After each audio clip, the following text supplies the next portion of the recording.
Financial situation बिगाड़ सकता है पूरे देशों की।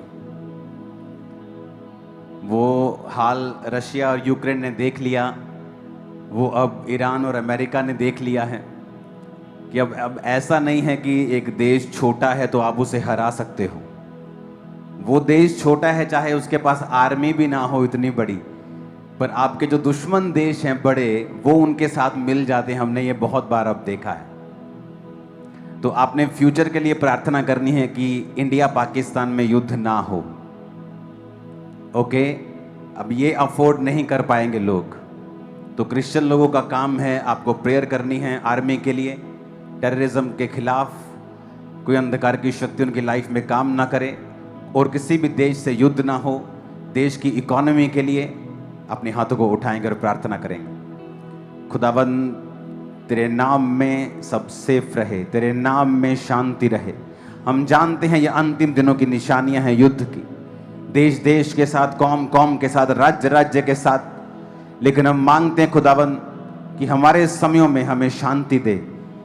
हम इसके लिए प्रार्थना कर सकते। तूने हमें हयाव दिया है खुदा बाप, और हम प्रार्थना करते शांति के लिए, देश की तरक्की के लिए खुदावंद, सब लीडर्स के लिए खुदावंद, उनकी लाइफ के लिए मेरे पिता परमेश्वर। अंधकार की शक्तियां उनके जीवनों से कार्य न कर सके खुदा, उन्हें छू, तेरा आत्मा उन्हें छुए। प्रभु यीशु मसीह के सामर्थी नाम में हम मांगते हैं। गवाही को सुनने से पहले इस वचन को मैं चाहता हूं आप सुनो, गवाही को हम बाद में सुनते हैं। बाइबल में एक ही ऐसी पुस्तक है जिसको सुनने से ही आप आशीषित हो जाते हो। कौन सी पुस्तक है वो? कौन सी पुस्तक है? बाइबल में एक लौती ऐसी पुस्तक है जिसको सुनने से ही आप ब्लेस्ड होते हो। बाकी सारे वचन हैं जो आप मानने से ब्लेस होते हो, कि आप चोरी नहीं करना, व्यभिचार नहीं करना। लेकिन बाइबल की एक लौती पुस्तक है जो सिर्फ आपको यह कहती है कि अगर तू इस पुस्तक को सिर्फ पढ़ेगा, और जो अनपढ़ हैं उनके लिए कहता है कि अगर तू इस पुस्तक को सुनेगा तो तब भी तू आशीषित होगा और धन्य हो जाएगा। तो मैं तो आपको ये बताता हूं कि ये एक हथियार है हमारे लिए कि अगर आपको अपनी लाइफ में डाउन फील होता है या आपको लगता है कि आशीष आपकी लाइफ का हिस्सा नहीं है, और आप प्रकाशित वाक्य पढ़ें तो वचन ये कहता है, प्रकाशित वाक्य 1 अध्याय उसका 3 में लिखा है, धन्य है वो जो इस भविष्यवाणी के वचन को पढ़ता है और वो जो सुनता है और इसमें लिखी हुई बातों को मानता है, क्योंकि समय निकट है। यानी जो सुनता है, जो पढ़ता है, वो सब आशीषित हैं जब आप इस प्रकाशित वाक्य की पुस्तक को पढ़ते हैं। क्योंकि इसमें कुछ चीजें हैं जो आप मानते हैं, लेकिन कुछ चीजें ऐसी हैं जो आप मानते नहीं हैं क्योंकि अभी वो होने वाली हैं, या कुछ हो रही हैं या होने वाली हैं। तो जब भी आप इस पुस्तक को पढ़ते हैं या सुनते हैं, आप आशीषित होते हैं। तो मेरा बिलीव है कि परमेश्वर ने आज का दिन ठान लिया है कि वो आपको आशीषित करे, और आप जब इस पुस्तक को सुन रहे हैं आप ब्लेस्ड हैं, आपकी फैमिली समेत, आपके बच्चों समेत, आपका जो कुछ भी जुड़ा हुआ है, आपका फाइनेंस, आपका कारोबार, आपकी जॉब, आपकी लाइफ, आपकी स्पिरिचुअल लाइफ, आज वो ब्लेसिंग के नीचे है, ब्लेसिंग की छतरी के नीचे है। सारे कर्ज आपकी लाइफ से रिमूव किए जाते हैं, सारे श्राप आपकी लाइफ से खत्म किए जाते हैं, सारे कर्ज आपकी लाइफ से खत्म किए जाते हैं। आमीन। ऊंचा और खड़कने वाला चाहिए चर्च। Hallelujah, hallelujah. ये बात है यीशु मसीह के जन्म के 9 दशकों बाद की, जब यूहन्ना, जिसको परमेश्वर ने यह प्रकाशित वाक्य दिया, पहली आयत में लिखा है यीशु मसीह का प्रकाशित वाक्य, जो उसे परमेश्वर ने इसलिए दिया कि वह अपने दासों को वो बातें जिनका शीघ्र होना अवश्य है दिखाए, और उसने अपने स्वर्गदूत को भेजकर उसके द्वारा अपने दास यूहन्ना को बताया, जिसने परमेश्वर के वचन और यीशु मसीह की गवाही, अर्थात जो कुछ उसने देखा था उसकी गवाही दी। 3 आयत, धन्य है वो जो इस भविष्यवाणी के वचन को पढ़ते हैं, सुनते हैं और इसमें लिखी हुई बातों को मानते हैं, क्योंकि समय निकट है। यूहन्ना की ओर से आसिया की 7 कलीसियाओं के नाम, उसकी ओर से जो है, जो था, जो आने वाला है, और उन 7 आत्माओं की ओर से जो सिंहासन के सामने हैं। और यीशु मसीह की ओर से जो विश्वास योग्य साक्षी मरे हुओं में से जी उठने वालों में पहलोठा और पृथ्वी के राजाओं का हाकिम है, तुम्हें अनुग्रह और शांति मिलती रहे। वह हमसे प्रेम रखता है और उसने अपने लहू के द्वारा हमें पापों से छुड़ाया है और हमें एक राजा और अपने पिता परमेश्वर के लिए याजक भी बना दिया, और उसी की महिमा और पराक्रम युगानुयुग रहे। सब कहें आमीन। जहां हिंदी में राज्य लिखा है, आप उसे राजा लिख सकते हैं। ये असली ट्रांसलेशन में पढ़ रहा हूं। देखो, वह बादलों के साथ आने वाला है और हर एक आंख उसे देखेगी, वरन जिन्होंने उसे भेदा था वे भी उसे देखेंगे, और पृथ्वी के सारे कुल अब उसके कारण छाती पीटेंगे। हाँ, आमीन। प्रभु जो है, जो था, जो आने वाला है, जो सर्वशक्तिमान है, वह कहता है, मैं ही अल्फा और ओमेगा हूं। मैं यूहन्ना जो तुम्हारा भाई और यीशु के कलेश और राज्य और धीरज में तुम्हारा सहभागी हूं, परमेश्वर के वचन और यीशु की गवाही के कारण पतमुस नामक टापू में था। ये वहां पर इस वचन को लिख रहा है जिसका नाम है पतमुस।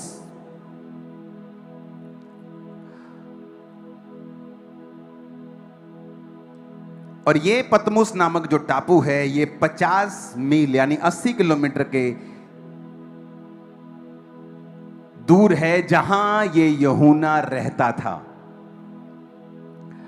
जब रोमी अंपायर ने यह देखा कि जो यूहन्ना है इसका इन्फ्लुएंस बढ़ रहा है, उनको धर्म से मतलब नहीं था, लेकिन उनको पॉलिटिकल मतलब था कि यूहन्ना का जो लोगों के ऊपर इन्फ्लुएंस है वो बहुत ज्यादा है। लोग यूहन्ना की बात बहुत ज्यादा मानने लगे थे। उन्हें मालूम था ये परमेश्वर का सच्चा दास है, तो लोग जो पॉलिटिकल लोग थे वो उससे भय खाते थे, और उन्होंने फैसला किया कि हम यूहन्ना को मार देंगे। और जब यूहन्ना को मारने का फैसला हुआ तो उसको बुलाया गया और उसको जलते हुए तेल में डाल दिया गया। और हिस्ट्री बताती है कि यूहन्ना जलते हुए तेल से बाहर आया और उसके शरीर पर एक भी खरोंच का निशान नहीं था। और ये देखकर वो डर गए और उन्होंने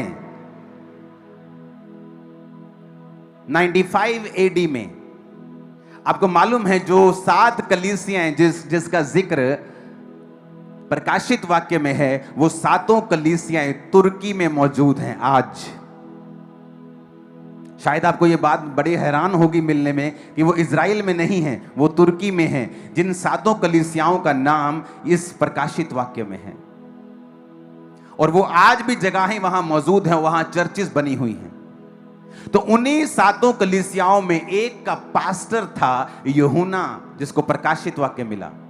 और जब वो वहां पर इफिसुस में प्रचार कर रहा था और लोग उसकी फॉलो करने लगे थे, और हजारों लोग उसको फॉलो करने लगे थे, क्योंकि वो परमेश्वर का चेला था और उसके द्वारा परमेश्वर ने मिरेकल्स किए थे, और वो परमेश्वर के सुसमाचार को और उसकी गवाही को बताता था कि वो जी उठा है। तो इससे भय खाकर रोमी अंपायर ने, उससे राजा ने भय खाया और 95 एडी में उसको बुलाया और जलते तेल में डाला, और वो जब नहीं मरा तो उससे वो डर गए और उसे पतमुस नामक टापू के ऊपर छोड़ दिया गया। ये पतमुस नामक टापू आज के देश, जो आज जहां पे है, उस देश का नाम है ग्रीस। और ये ग्रीस पे पतमुस नामक टापू, जो इसकी जगह इफिसुस जहां ये पास्टर था यूहन्ना, इसको जब छोड़ा गया वहां से, ये 80 किलोमीटर दूर एक ऐसे आइलैंड पे छोड़ दिया गया जहां आज लोग छुट्टियां मनाने के लिए जाते हैं। उन आइलैंड्स के ऊपर, उन दिनों में वो आइलैंड छुट्टियां मनाने के लिए नहीं होते थे, क्योंकि उन जगहों के ऊपर कोई ज्यादा फसल नहीं होती थी। जस्ट वो आइलैंड होते थे, पथरीले आइलैंड, या वहां सिर्फ पेड़, जंगली पेड़ होते थे। बस एक समुद्र के बीच में एक छोटा सा हिस्सा होता था, और वहां उसलिए लोगों को छोड़ दिया जाता था कि वो लोग वहां जाएं और वो भूख से मर जाएं। कुछ लोगों को जिनको ये मार नहीं सकते थे या मार नहीं पाते थे पॉलिटिकली, या मार नहीं पाते थे विरोध के कारण, या मार नहीं पाते थे, या यूहन्ना के कारण जो तेल से बाहर आ गया था मार नहीं पाते थे, तो उनको ये पतमुस नामक टापू के ऊपर छोड़ दिया करते थे। तो जब पतमुस नामक टापू पे जब सब प्रिजनर्स को, जब जेल में रखने वाले जो कैदी होते थे उनको छोड़ देते थे वहां पे, तो उनको जो पूरा टापू था, उनको टापू में एक जगह बांध के नहीं रखते थे, क्योंकि वो टापू बहुत बड़े नहीं होते थे। तो उन टापुओं के ऊपर वो लोग उनको छोड़ देते थे और वो जो कैदी थे सारा टापू घूम सकते थे, लेकिन उस टापू के ऊपर जिस तरह कैदियों को जेल में सरकार द्वारा खाना दिया जाता है, वहां पर उनको खाना नहीं दिया जाता था। तो मोस्टली जो कैदी पतमुस नामक टापू के ऊपर भेज दिए जाते थे, थोड़े ही महीनों के अंदर अंदर कम खाना खाने की वजह से उनकी डेथ हो जाती थी, वो कमजोर पतले हो जाते थे, फिर वो मर जाते थे। तो इसलिए कि यूहन्ना को वहां पे डाल दिया गया कि हम इसको वैसे मार नहीं पाए, तो ये अपनी मौत वहां पे मरे। और उनको मालूम था कि कुछ ही हफ्तों और महीनों में यूहन्ना वहां पे जाएगा, क्योंकि वो बूढ़ा हो चुका है, वो बिल्कुल अपनी ओल्ड एज में है। एक 90 साल के बूढ़े को आप एक सुनसान टापू के ऊपर छोड़ देंगे तो वो वहां पे क्या कर लेगा? कितनी की मछली पकड़ लेगा? कितना काम कर लेगा? क्या वो खाएगा? कुछ नहीं। तो उन्होंने इसलिए कि ये मर जाए उसको पतमुस नामक टापू के ऊपर छोड़ दिया। और जब उसको टापू के ऊपर छोड़ा, आप हैरान होंगे, आपकी क्रिश्चियन लाइफ कई बार ऐसे फेसेस से गुजरती है, ऐसे ऐसे कंडीशन से होके गुजरती है जहां आपको लगता है कि आप डेथ के करीब हैं, जहां आपको लगता है कि आपकी लाइफ बहुत बड़े ट्रबल में चली गई है, बहुत बड़े मुश्किल में चली गई है, जहां कोई रास्ता आपको नजर नहीं आता है, जहां आपके जैसे जो आपके दशा में लोग हैं वो मर रहे हैं आपकी आंखों के सामने, जिस तरह यूहन्ना की आंखों के सामने उस पतमुस नामक जो टापू था उसके कैदी मर रहे थे। आज भी जब आप उस पतमुस नामक टापू के ऊपर जाएंगे, जिस जगह के ऊपर परमेश्वर ने यूहन्ना को दर्शन दिया था, 10 आयत में लिखा, मैं प्रभु के दिन आत्मा में आ गया और अपने पीछे तुरही सा बड़ा शब्द ये कहते हुए सुना, जो कुछ तू देखता है उसे पुस्तक में लिखकर 7 कलीसियाओं के पास भेज दे, अर्थात Ephesus, Smyrna, Pergamum, Thyatira, Sardis, Philadelphia, Laodicea. ये 7 कलीसियाएं आज तुर्की में मौजूद हैं। आप यहां जा सकते हैं, आप इस जगहों पे घूम सकते हैं। वहां आज भी चर्चिस हैं, आज भी सारी हिस्ट्री वहां पे मौजूद है। तब मैंने उसे जो मुझसे बोल रहा था देखने के लिए अपना मुंह फेरा और पीछे घूमकर मैंने सोने की 7 दीवटें देखी। उन दीवटों के बीच में मनुष्य के पुत्र सदृश एक पुरुष को देखा, जो पांव तक के वस्त्र पहने, छाती पर सोने का पटका बांधे हुए था। उसके सिर और बाल श्वेत यानी वाइट थे, वरन पाले के समान उज्जवल थे। उसकी आंखें आग की ज्वाला के समान थी। उसके पांव उत्तम पीतल के समान थे, जो मानो भट्टी में तपाया गया हो। और उसका शब्द बहुत जल के शब्द के समान था। हालेलुया। अब उसे यीशु मसीह के दर्शन होते हैं और यीशु मसीह उसे दिखाई देते हैं और उसे कहते हैं, जो कुछ तू देख रहा है उसे लिख ले। जब आप मसीह में आते हैं, बाइबल में एक बड़ी गहरी बात लिखी है। लोगों को लगता है कि ऐसा क्यों लिखा है? बाइबल में लिखा है, अन्याय क्यों नहीं सहते? जब लोग तुम्हारा विरोध करते हैं तो तुम आनंदित क्यों नहीं होते हो? अब यहां पर जो रोमी लोग हैं वो आनंदित हो रहे हैं कि हमने एक डिसाइपल को मार दिया, क्योंकि पतमुस नामक टापू से ये 90 साल का बूढ़ा ये वापिस जिंदा आने वाला नहीं है।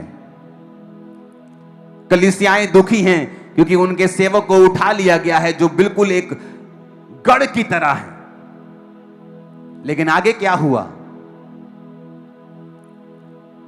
जिस गुफा में, जिस जगह के ऊपर यूहन्ना को परमेश्वर ने दर्शन दिया और कहा, जब उसने देखा तो उसने क्या देखा? बाल श्वेत यानी वाइट हैं, जो बुजुर्गी को, समझदारी को दर्शाता है। हम बोलते हैं ना कई बार, यार तेरे तो बाल चिट्टे हो गए, हुंदा अकल दी गल कर ला। यानी जब बाल वाइट हो जाते हैं तो वो बुजुर्गी को, समझदारी को दर्शाता है। तो परमेश्वर के बाल जब देखे गए तो वो वाइट थे, उज्जवल थे, यानी वो समझदार है, वो बुद्धिमान है। उसकी आंखें आग की ज्वाला के समान थी। जब आप आग में चीजों को डालते हैं, जब आप सुनारे के पास जाते और बोलते ये सोना मेरा जरा करना, इसको बेचना है, तो वो आपकी शक्ल देख के आपको पैसा नहीं देता, वो सोने को आग में डालता है, क्योंकि आग झूठ नहीं बोलती, इंसान बोलता है। आग दिखा देती है कि इसमें कितना सोना है और कितना पीतल है और कितनी चांदी है और कितनी अशुद्धता है।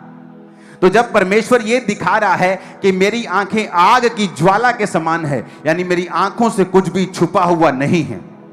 मैं तुम्हारे मन की बातों को भी जानता हूं, जो तुम्हारा दुश्मन सोचता है ये भी जानता हूं, जो तुम्हारे लोग सोचते हैं मैं ये भी जानता हूं। तुम मेरे सामने जब आते हो तो मैं सब देख सकता हूं, क्योंकि आग जो ज्वाला है आग के समान उसकी आंखें हैं, उससे कुछ भी छुपा हुआ नहीं है। वो तुम्हारी हर एक सीक्रेट को जानता है। उसके आगे लिखा, उसके पांव उत्तम पीतल के समान थे। जिन भट्टियों में चीजों को क्रश किया जाता है वो पीतल की होती हैं मोस्टली। पीतल एक हार्ड धातु है, ये मोल्ड नहीं होती, ये खराब नहीं होती, ये खत्म नहीं होती, टूटती नहीं जल्दी। तो जब पांव पीतल के समान है, इसका मतलब न्याय भी है, इसका मतलब मजबूती भी है। और जब ऐसा दर्शन यूहन्ना पा रहा था, जिस जगह यूहन्ना ने दर्शन पाया, उस गुफा की पिक्चर है मेरे पास, वो दिखाना जरा। इस जगह क्या आप दिखा सकते हैं सब तरफ? इस जगह यूहन्ना ने परमेश्वर के प्रकाशित वाक्य को पाया था। यह पतमुस नामक टापू आज भी है, और जिस जगह उसने परमेश्वर के दर्शन को पाया था, वो जगह आज भी वहां मौजूद है, और दुनिया भर के सैलानी वहां जाते हैं हर साल। ये ग्रीस में आज भी मौजूद है। अब यहां पर इस जगह के ऊपर परमेश्वर उसे दर्शन दे रहा है, और उसे वो दे रहा है जो आज तक हिस्ट्री में कभी किसी को नहीं मिला था। जो आज तक जब से धरती बनाई गई थी, वो बातें किसी मनुष्य को नहीं बोली गई थी, जो यूहन्ना को इस जगह के ऊपर बताई गई।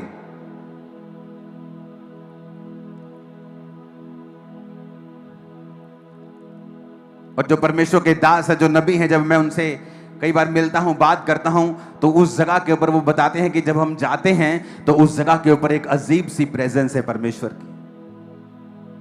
जब उस जगह पे हम बैठते हैं, सिर्फ खड़े रहते हैं, तो सिर्फ खड़े रहने से जब हम वापिस आते हैं, हमारी जिंदगी सेम नहीं होती, कुछ बदल चुका होता है। वहां इतनी प्रेजेंस है परमेश्वर की और पवित्र आत्मा की इतनी हजूरी है वहां के ऊपर। लोकेशन मायने रखती है। जब जीसस क्राइस्ट ने उस अंधे को चंगा किया, तो वो अंधा अपने घर में बैठा हुआ चीखे नहीं मार रहा था, वो उसी रोड के ऊपर था जिस रोड से परमेश्वर निकल रहे थे। जिस रोड से परमेश्वर निकल रहे थे, उसी रोड से ही आकर उस 12 साल की लहू बहने वाली औरत ने परमेश्वर के पल्ले को छूकर अपनी शर्मिंदगी को खत्म कर लिया था। जो लोग सोचते विश्वास होना चाहिए, आप कहीं भी चले जाओ, किधर भी चले जाओ, ये रॉन्ग है। लोकेशन मायने रखती है। जिस जगह परमेश्वर काम कर रहा है मायने रखता है। एक विश्वासी को यह पता है आंख की बीमारी होने पर how to go to best doctor, best eye doctors in my area, कैसे ढूंढना है गूगल से। लेकिन जब हीलिंग की बारी हो, डिलीवरेंस की बारी हो, आत्मिक तरक्की की बारी हो, फिर किस चर्च जाना है, यह मूर्ख विश्वासी कभी ढूंढते नहीं, क्योंकि हर एक चीज के स्पेशलिस्ट हैं। लोकेशन मायने रखती है। आज भी वो लोग बताते हैं कि जब हम यहां वहां पर जाते हैं, तो जस्ट वहां कोई प्रार्थना भी नहीं, जस्ट वहां पर जैसे खड़े हो जाओ तो परमेश्वर का आत्मा आपको भरने लगता है अंदर से। वो चीजें होने लगती हैं जो कभी नहीं हुई।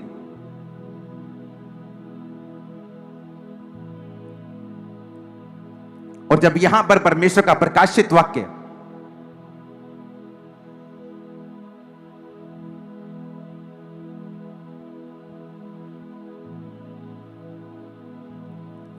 उसको मिला, तो लोगों के हिसाब से वो पनिशमेंट के नीचे है, वो दुखी हो रहा है, उसको हमने नप लिया, उन्होंने दब लिया, पर वो एक ग्रेटेस्ट काम करने जा रहा है। इमेजिन,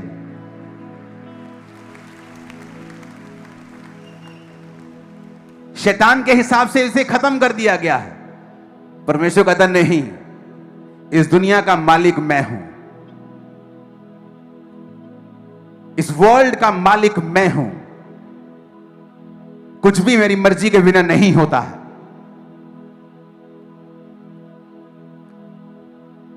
उन टापू में थोड़ी सी पॉपुलेशन पर यूहन्ना ने प्रचार किया,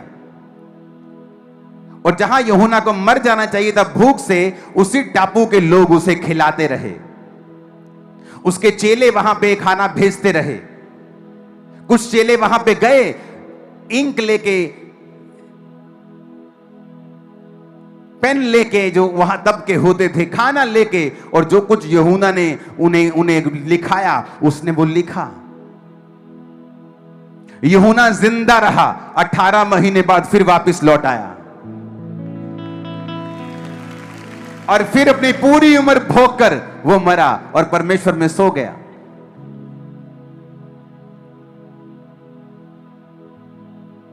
जब परमेश्वर काम करने में आता है, वो राजाओं को भी फेल कर देता है। वो ये दिखाता है कि मैं राजाओं का राजा हूं। ये हुकूमतें जो चला रहे हैं, मैं इनके ऊपर हूं जो हुकूमत चला रहा हूं। जब कलीसियाएं सताव के नीचे होती हैं, उन्हें लगता है हम नष्ट हो रहे हैं। आप नष्ट नहीं हो रहे हो, आप एक ग्रेटेस्ट बीज बनने के लिए जा रहे हो। छत्तीसगढ़ की कलीसिया, मध्य प्रदेश कलीसिया, पंजाब कलीसिया, राजस्थान कलीसिया, आप एक बीज बनने जा रहे हो ग्रेटेस्ट हाइट के लिए, जो परमेश्वर तैयार कर रहा है। मैं आपको बता रहा हूं, जब परमेश्वर ठान लेता है कि उसने काम करना है, शैतान को मालूम होता है कि यहां काम हो रहा है। वो जितनी मर्जी कोशिश कर ले, जितने मर्जी काम कर ले, जितने मर्जी कुछ भी कर ले, परमेश्वर के कार्यों को वो रोक नहीं सकता है। उस समय दुख लगता है कि वो यूहन्ना को कैसे बंदी बना लिया गया, परमेश्वर ने इसे छुड़ाया क्यों नहीं। लेकिन परमेश्वर जानता था कि मैंने इसे वो प्रकाशित वाक्य देना है जो पॉसिबल नहीं है इफिसुस में रहते हुए कि ये लिख पाए। तो परमेश्वर ने उस टापू में उसे भेजा जो बियाबान था, जो सुनसान था, जहां बहुत ही कम आदमी थे, बहुत कम, खाने नाम की कोई चीज नहीं उगती थी वहां पे। बहुत कम खा खा कर कहीं कहीं से कुछ खा लिया, कोई मछली खा ली, कहीं कोई नारियल पी लिया, तो लोग स्टारवेशन से, भूख से और कमजोर होकर वहां पे मर जाते थे। लेकिन परमेश्वर का कार्य देखो, वो कहता है सब बातें मिलकर भलाई को पैदा करती है जो मुझसे प्रेम करते हैं, अर्थात वो जो मेरी इच्छा के अनुसार बुलाए गए हैं।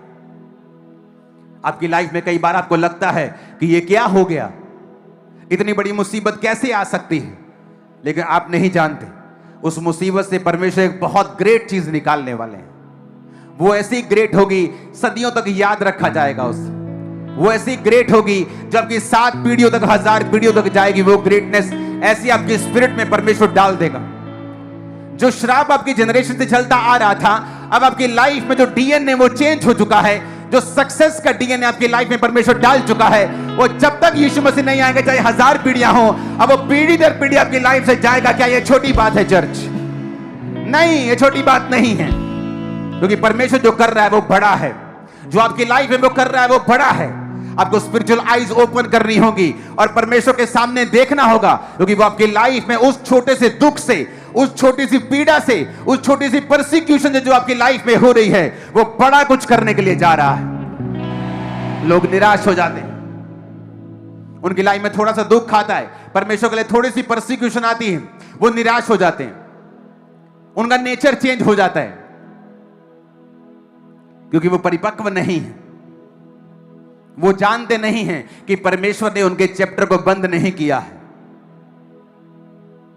हालेलुया। वो एक नई स्पीड के लिए उसने किया है। उसने थोड़ी देर के लिए आपको रोका है, आपकी सर्विस करने के लिए। उसने थोड़ी देर के लिए आपको स्टॉप किया है, आपको कूल करने के लिए। आप डबल स्पीड से आगे भागने वाले हैं। और आमीन खड़कने वाला चाहिए शैतान के कानून।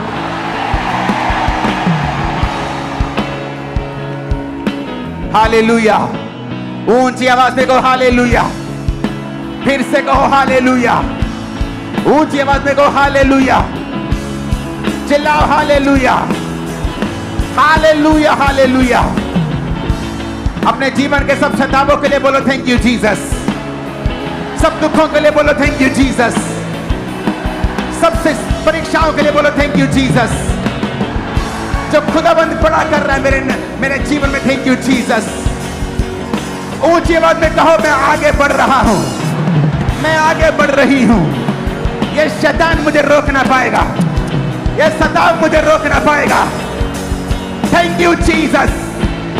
ऊंची आवाज में कहो हालेलुया। फिर से कहो हालेलुया हालेलुया। आमीन आमीन। जब आपको लगता आपका चैप्टर बंद हो गया, एक नया चैप्टर खुलने के लिए जा रहा है। यह भविष्यवाणी आपके लिए, आपके परिवार के लिए, आपके कैरियर के लिए है।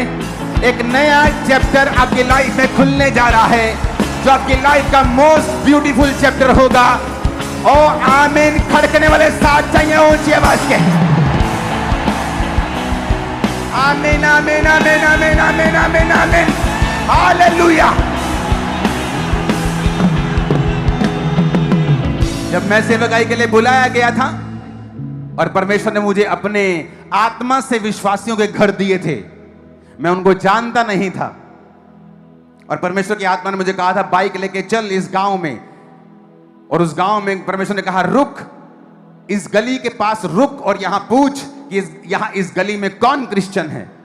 उन्होंने कहा आप जिस गली के बाहर रुके हो यहां एक ही घर क्रिश्चियन है, पूरी कॉलोनी में एक ही घर क्रिश्चियन है, और जिस गली के बाहर आप रुके हो इसी गली में है, और जिस घर में वहां छोटा सा पीला सा बल्ब जल रहा है वही क्रिश्चियन है। और दूसरे घर में जहां मैं गया उनके पास बेबी नहीं था, वो भी मेरे सामने 5-7 गांव छोड़ के। और उस गांव में जब मैं गया और परमेश्वर ने कहा रुक और यहां पूछ कौन क्रिश्चियन है। उस व्यक्ति से पूछा यहां कौन क्रिश्चियन है, कहा यहां 2 घर क्रिश्चियन हैं, और जहां आप रुके हो ये आपका बिल्कुल सामने वाला घर, यहां यही क्रिश्चियन है। उनके घर में अंदर गया, उन्होंने मुझे जब मैंने जय मसीह की बोला, उन्होंने मुझे रिसीव किया। मैंने कहा मैं यहां रहता हूं खामरा में, मैंने चर्च स्टार्ट की है, आप आया करो। कहती बहुत मैं बीमार बहुत, मेरे लिए प्रेयर कर। मेरी कुड़ी लिए प्रेयर करो तो मुंडा तो बच्चा नहीं होता। मैं कहा मैं प्रेयर करूंगा आपके लिए, डोंट वरी।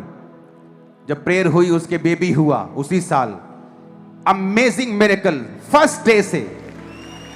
सुनो, मिरेकल्स होने के बाद, डिलीवरेंसेस होने के, जब ये चल रहा था मेरी लाइफ में एक सिकनेस एंटर करती है और मुझे बुखार होना शुरू होता है। रोज 103, 102, 101 क्रोसिन खा रहा हूं, बुखार उतर रहा है, क्रोसिन छोड़ दी, बुखार चढ़ गया। 1 दिन 2 दिन 3 दिन 2-3 दिन बुखार चढ़ जाए आदमी की हालत बुरी हो जाती है।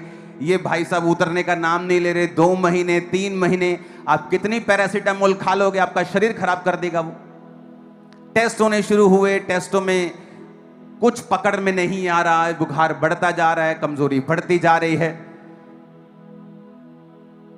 टेस्ट हो रहे हैं कि कभी किसी बीमारी के लक्षण आ रहे हैं कि ब्रूसेलोसिस नाम की बीमारी है, जानवरों से आती है, इस बुखार का इलाज नहीं होता, डेथ हो जाती है। इतना मैं कमजोर हो गया कि कंघी तक पकड़नी मुश्किल हो गई। और तब मैंने सोचा शायद मेरी लाइफ का एंड होने वाला है। हमें मालूम नहीं होता कि आपकी लाइफ की जो शुरुआत होनी है, आपकी लाइफ की जो चढ़ाई होनी है, उससे पहले हो सकता है शैतान आपको डाउन करने की कोशिश करे। और परमेश्वर अलाउ करता है कई बार परीक्षाओं को आपकी लाइफ में। और मैं जानता नहीं था, जहां मुझे लग रहा था मेरी लाइफ एंड हो रही है, परमेश्वर भारत की सबसे बड़ी कलीसिया की बुनियाद को डाल रहे थे और उसे खड़ा करने के लिए कैसे करना है। इमेजिन करो, उसमें मुझे कुछ मालूम नहीं था क्या होगा, फ्यूचर में मेरे लिए क्या रखा है। इतना पता था बस परमेश्वर में आ गए हैं, मर गए तो स्वर्ग चले जाएंगे, बस इससे ज्यादा कुछ मालूम नहीं था। परमेश्वर ने बोला मैं तुझे इस्तेमाल करूंगा, शायद इतना ही इस्तेमाल कर लिया बहुत होगा, शायद इतना ही बोला होगा। क्योंकि जब आप विश्वासी होते हैं, नए विश्वासी होते हैं, आपको कभी भी परमेश्वर पूरा प्लान जाहिर नहीं करता है ताकि आपको विश्वास के द्वारा चला सके, क्योंकि बिना विश्वास के उसे प्रसन्न करना अन होना है। परमेश्वर कभी प्लान नहीं बताएगा पूरा, आपको जस्ट छोटा छोटा प्लान मालूम होगा, अगला कदम मालूम होगा कि मुझे क्या उठाना है। इमेजिन करो जब यूहन्ना को वहां से भेजा जा रहा होगा, लोग रो रहे होंगे कि हो हमारे जीवन में कलेश आ गया, परसिक्यूशन आ गया। लेकिन वहां पे क्या हुआ, वहां पे प्रकाशित वाक्य नाम की दुनिया की सबसे उत्तम, दुनिया का सबसे उत्तम अध्याय, दुनिया की सबसे उत्तम पुस्तक की सबसे उत्तम पुस्तक वहां पे लिखी जानी थी। उन 18 महीनों के पीरियड में यूहन्ना ने वहां यीशु मसीह को साक्षात देखा और उस पुस्तक को लिखा। इमेजिन करो वो ग्लोरी कि उस केव में परमेश्वर आपको दर्शन दे रहे हैं। और वहां अगर आप केव को जाके घूमेंगे तो वहां पे केव में जब यीशु मसीह ने दर्शन दिया था, वहां 3 दरारें आ गई थी केव में। उस गुफा में 3 दरारें हैं, बाप, बेटा, पवित्र आत्मा। और देखो उस गुफा में परमेश्वर उसे दर्शन दे रहे हैं और उसे बोल रहे हैं लिख। और वो आज तक हम पढ़ते हैं। जब शैतान आपको डाउन करने की कोशिश कर रहा है, जब लोग आपको सताएं, आपको बोलें कि यीशु मसीह को तू नहीं मानेगा, मगर मानेगा तो ये नौकरी तेरी चली जाएगी, मैं आपको सलाह देता हूं उस नौकरी को छोड़ दो। आपके लिए कुछ बेस्ट रखा है। सुनो, ऐसी नौकरियों को तुम नौकर रख लोगे, ऐसी नौकरियों को मैं आपको बता रहा हूं, लेकिन तुम में दम होना चाहिए परमेश्वर के लिए खड़े होने का। तुम्हें एमएलए बोल रहा है ना वहां का, सरपंच बोल रहा है वहां का, क्रिश्चियन नहीं होगा तो तेरे को बर्तन नहीं देंगे, तेरे घर में नहीं आएंगे, तेरी शादी नहीं होगी, तुझे बाहर निकाल देंगे, पानी नहीं देंगे, निकल जाओ वहां से, पानी पीना बंद कर दो वहां का। जो खुदा तुम्हें देगा वो कहीं बड़ा होगा, मैं आपको बता रहा हूं। ऐसा एक भी इंसिडेंट बाइबल में नहीं है जहां शैतान जीता हो और परमेश्वर हार गया हो। एक भी नहीं है पिछले 2000 साल में जब से कलीसिया आई है, एक भी नहीं। जब जब भी कलीसिया के ऊपर जुल्म हुए हैं, कलीसिया बड़ी है, लोग ब्लेस्ड हुए हैं, अनॉइंटिंग बड़ी है, सामर्थ्य बड़ी है, परमेश्वर का कार्य बड़ा है, कम नहीं हुआ। मेरी लाइफ की आशीष, मैं कोई ऊपर से नहीं आया हूं, स्वर्ग से नहीं उतरा। मैंने भी स्ट्रगल किया है शरीर के साथ, शैतान के साथ, इच्छाओं के साथ।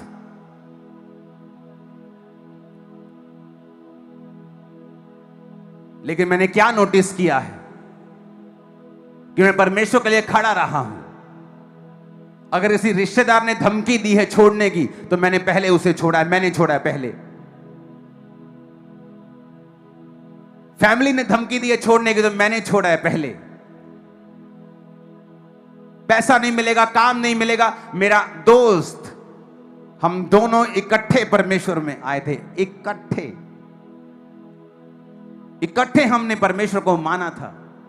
जस्ट थोड़े दिनों का फर्क है बीच में, कुछ ही दिनों का, कुछ ही डेज का।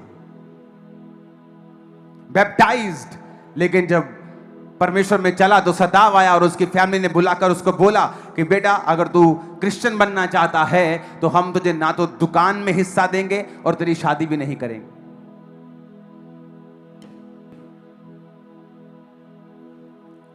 उसकी शादी हो गई 20 साल पहले, आज से 18 साल पहले। उसका सब कुछ जा चुका है आज। वो मां, वो बाप, कोविड के दौरान कोई चला गया, कोई बीमारी के दौरान चला गया, जवान भाई चला गया, अकेला रह के।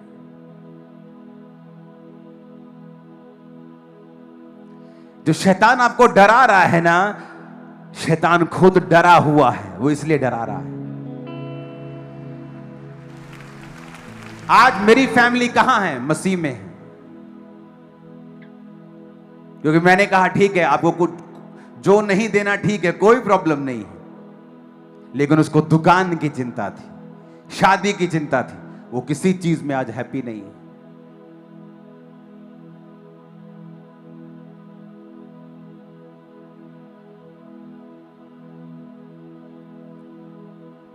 आपको लोग डराते हैं तो डराने दो उनको, उनके सताव को सहो, आनंदित रहो।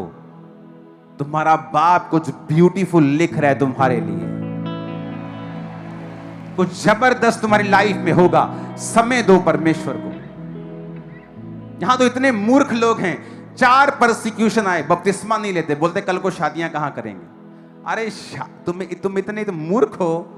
जो परमेश्वर कैंसर हील कर सकता है, जो मुर्दे जिंदा कर सकता है, तुम्हारी शादियां नहीं कर सकता क्या?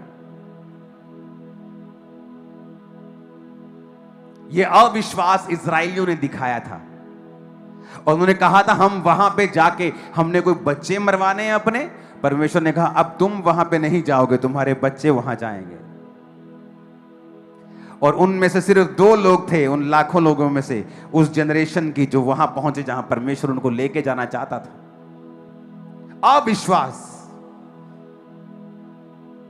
डर लगता है रिश्तेदार से, डर लगता है समाज से, अविश्वास। और परमेश्वर जो ग्रेट है, जो बड़ा है, वो हमारे विश्वास से बियॉन्ड काम नहीं करता। वो अंधे को कहता है तेरे अंदर क्या विश्वास है कि मैं ये कर सकता हूं? हां प्रभु, मेरे अंदर विश्वास है। ठीक है, तेरे विश्वास के अनुसार तेरे साथ हो।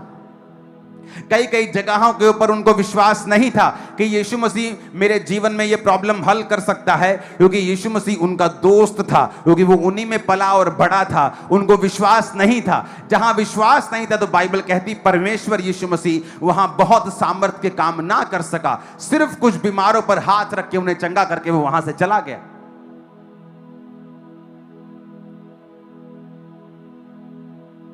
मैं कोई स्पेशल नहीं था, स्वर्ग से उतरा हुआ। मैंने सीखा है विश्वास करना।